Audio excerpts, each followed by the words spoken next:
tingin ko po, wala naman pong mali kung ano man po yung, kung ano man siya. Kasi wala naman siyang ginagawang masama sa atin eh.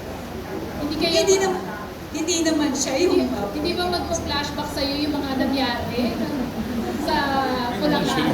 Parang hindi naman po. In fact, nagugwapo rin nila ha. Pero, Ayun na. opo, pero Hashtag ano... marupok. Opo, hashtag marupok, no?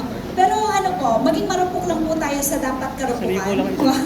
Pero yun po, kung if ever man po, hindi naman nagde-define sa isang tao kung ano yung nangyari sa kanila noon eh. Tama rin naman po na hindi nila kasalanan kung ano man yung meron sila ngayon noon, hindi po nila kasalanan yun. So, if ever po, bakit naman po hindi?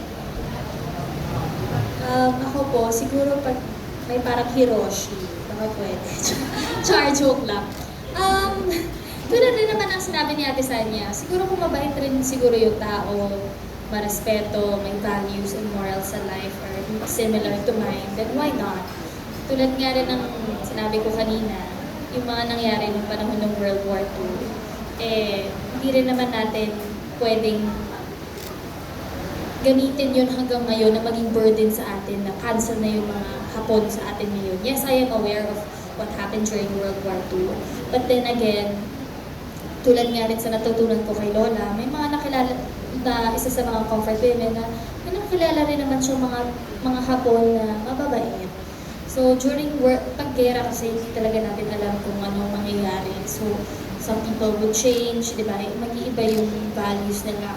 So now, I think ngayon that there's peace over Japan and Philippines. So siguro yun na lang sana i-maintain natin yung peace and equality na meron sa atin ngayon. Thank you.